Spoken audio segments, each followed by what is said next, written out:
Man, I am really laggy right now. Wait, slash kill at E.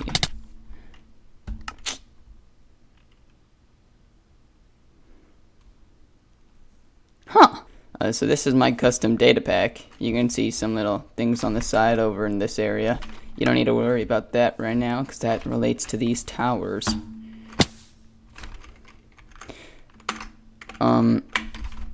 So for the past half a year, I've been working on a Minecraft project to play on a server with all my friends called the Data Circuit.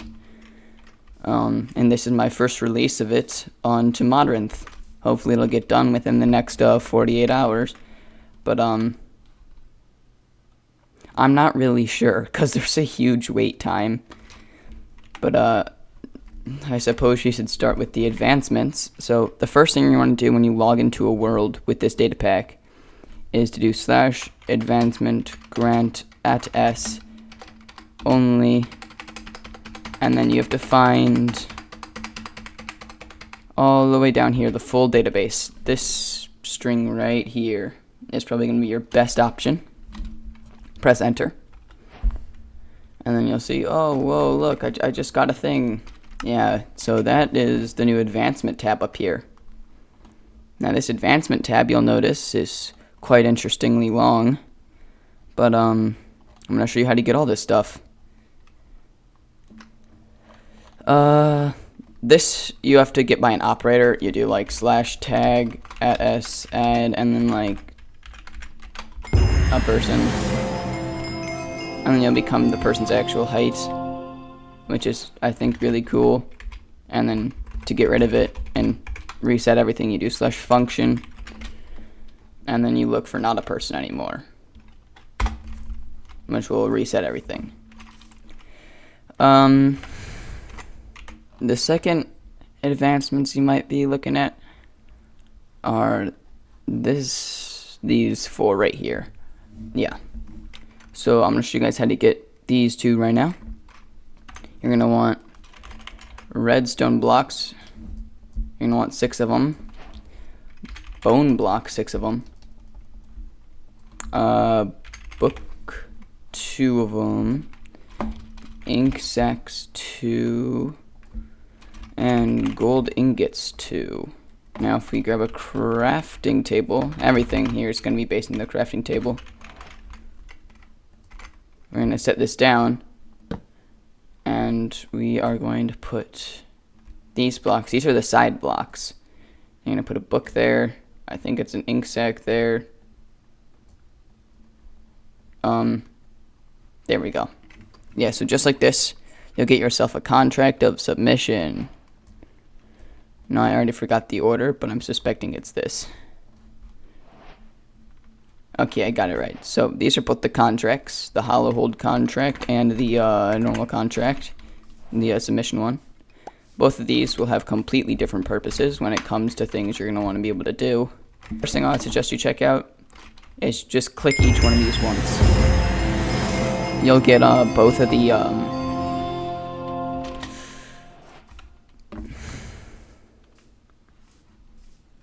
you'll be locked onto both of these contracts. So what that means is if you like come up to a sheep or something, what you can do is you can sneak next to one, click it, and then you'll notice now it has these particles around it, these ash particles. Now whenever I click this, it'll hurt it. It'll do exactly 1 heart of damage. And you'll notice eventually it just dies. Now something cool with this contract is that it clears an inventory of a mob. So if we go find like a skeleton or something real quick, or I just summon one, slash summon skeleton. You see how he has a bow? Click it, and then clear it. All these revolve around shifting next to a mob. Now, both of these things can actually apply to players, but for it to apply to players, instead of sneaking next to them or clicking, what instead you have to do is you have to get them to click it too. Oh, you cannot see this at all, can you?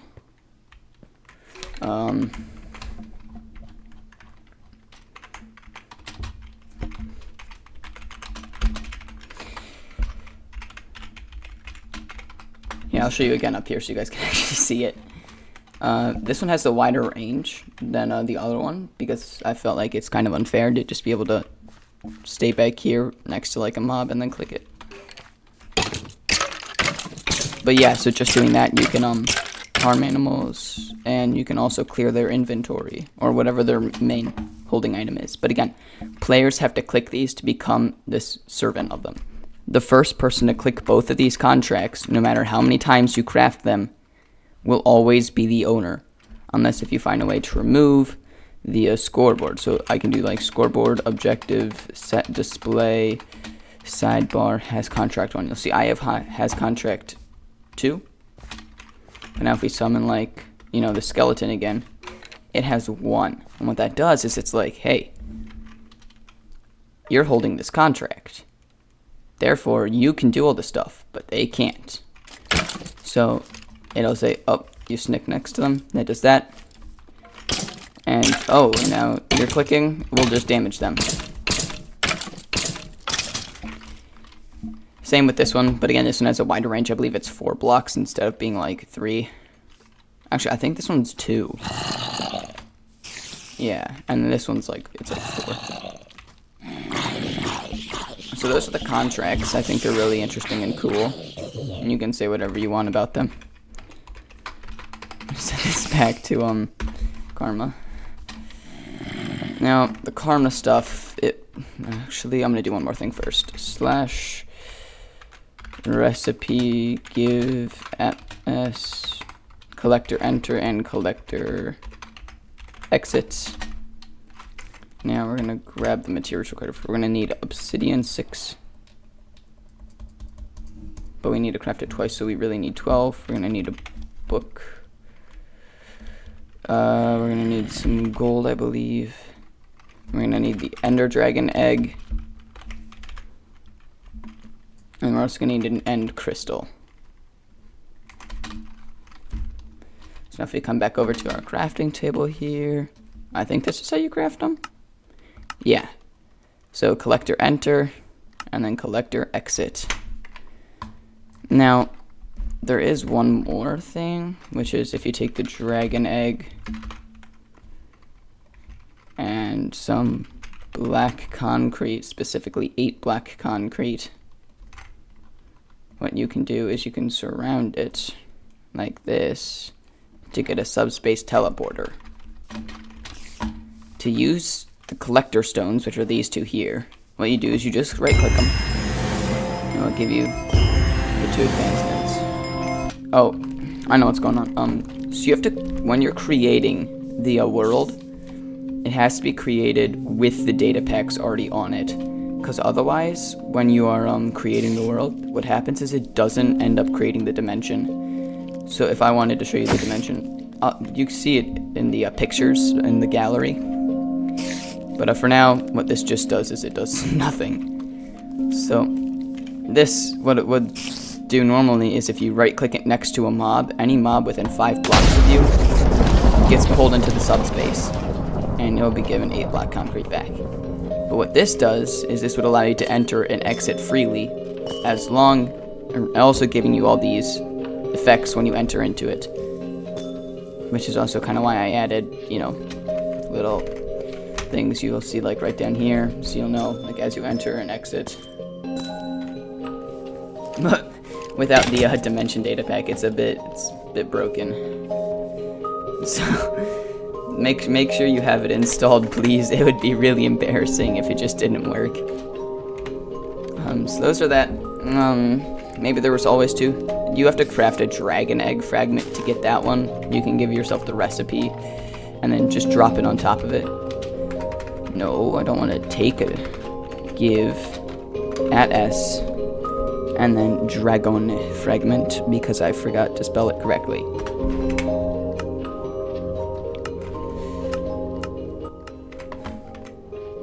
So then again, you just take the dragon fragment and then you will drop it on top of a dragon egg, and then it will give you 2 dragon eggs and clear the 1 dragon egg. We're just gonna grant myself that just for consistency. There we go. Maybe there was always 2. Now these two are bosses, and I think we're gonna do those next. Yeah, let's do the bosses next.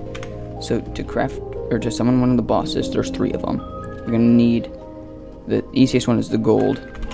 So you need gold, a wither skeleton skull, and chiseled stone bricks. Don't ask where I came up with this stuff, because I don't know. And you place them like this, I think, and then you drop it, and it will summon the boss. And then you'll notice you will get the little thing there.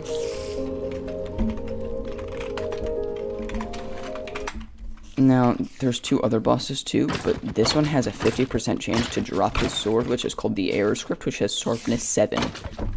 So, for now I'm just gonna kill it. It won't drop it. It dropped it. I guess I can show you it now. Here's the air script. And the other 2, you're gonna need chisel stone bricks again, diamond block, emerald block, totem of undying, and a phantom membrane. Now, the phantom one, in my opinion, is the hardest, just because I'm not really good at this game. But that's Ovir the Obscure. He does not take damage during the day, so good luck. Here, I'm gonna give myself a sword real quick with sharpness 255.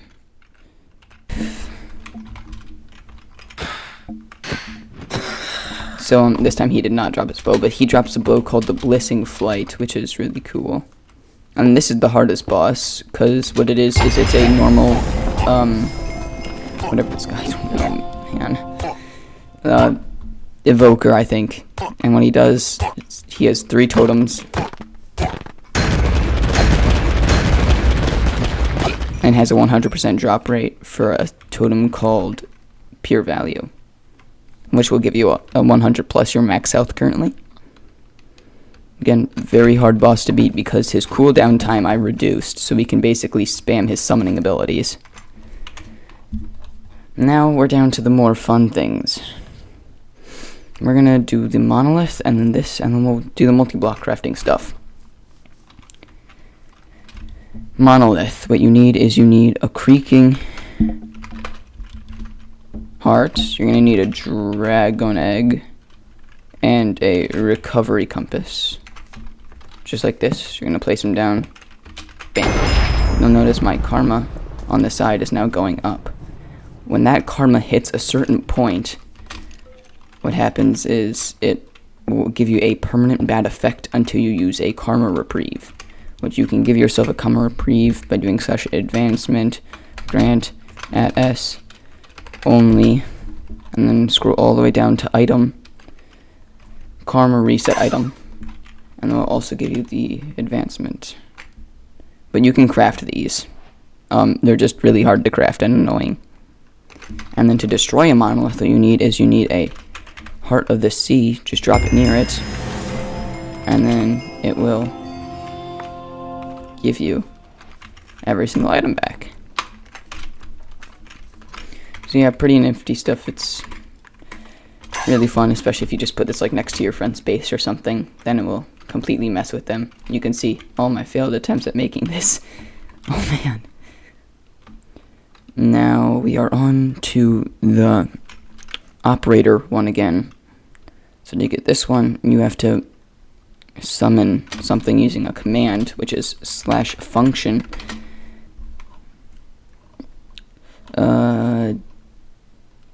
death, summon special death 1.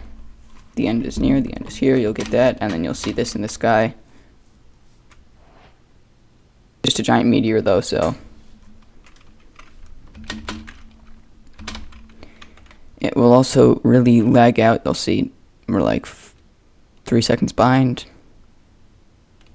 That will happen every single time it hits the ground. So it's going to be a bit laggy. The meteor will just stay at the bottom once it's done. But yeah, this will instantly kill everything in the area around it. So good luck to anyone who is attempting to survive that.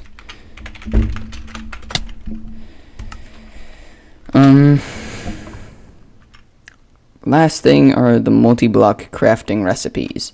These are really intuitive actually, so I don't know how people are gonna get this wrong. But I'm gonna give myself all the items.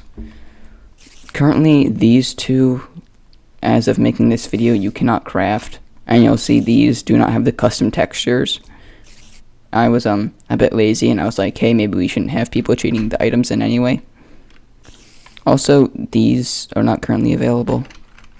What we're looking for is just these. So I'm gonna throw these out of my inventory. And you need to grab yourself a crafting table. Now, what you would normally do is you would craft this using this crafting recipe, but instead we're just gonna kind of pretend we did that. So you can drop this on top. Path to Exile will start playing nice ethereal music. Now you might be like, well, what's our next step? Well, if you now check this board, you'll see everything has just been unlocked. So now the next thing you should probably do is make this, the Copper Infusion Forge, which requires 32 copper ingots, and you drop them all inside of this, the items. It should require lightning rod and 4 magma blocks. Drop that on top, give you this stuff. Warrior's Path. Now you can have fun trying to get this for the next 3 days, because that's how it took me to get that, because it requires a nether star, and we started very, very late. And then everything from here you can kind of just drop craft into the center of them. So like this, you drop craft stuff into there. This one, you drop craft stuff in right next to the lightning rod. And then this one, you can just throw it against the chain and it'll drop craft into the cauldron. And then again, yeah, so you just drop in the stuff it tells you to. Like, I suppose we could do one of these. The gravity core is the only other thing you can make with the with the mossy cauldron. And to get rid of these, you have to drop a stack of TNT into them. So I'll show you. Stack of TNT, and then we'll shut down. Okay. So let's make one of these. Let's make the lightning mace. So we have to get a torch flower, glass bottle, lightning, and flint.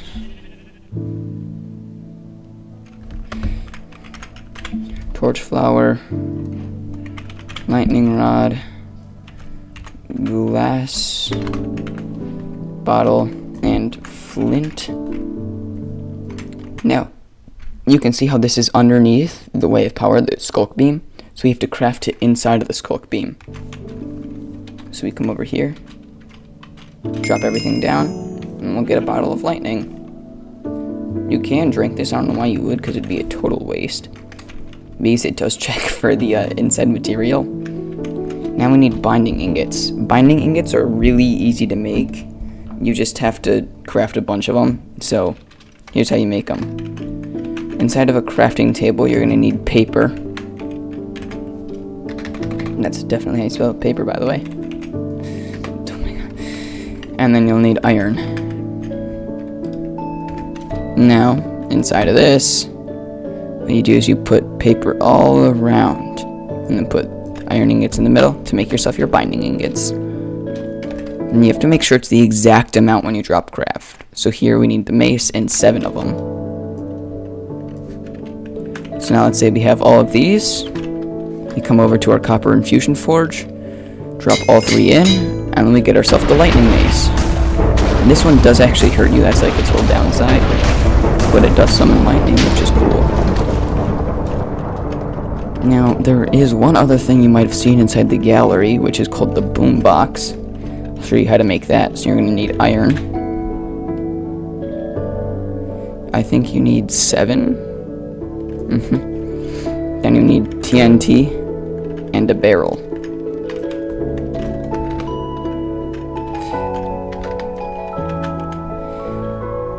And what you will do is you will put the TNT above the barrel and surround it with the iron. You make yourself a boombox. Now you might be like, well, what does this boombox do? Well, it's just chainable TNT that's like really fast and can't be removed. So you can right click it or break it, and it will do the exact same thing. So you'll see I right clicked it there, and if you break it, it does the exact same thing. So yeah, that's so far everything that's inside of this data pack. Spent quite a lot of time working on this, so I'd appreciate any feedback that you guys have. And there's even a place to report any issues that you have. Other than that, that's basically everything inside of the data pack. So I hope you have fun, and I'll see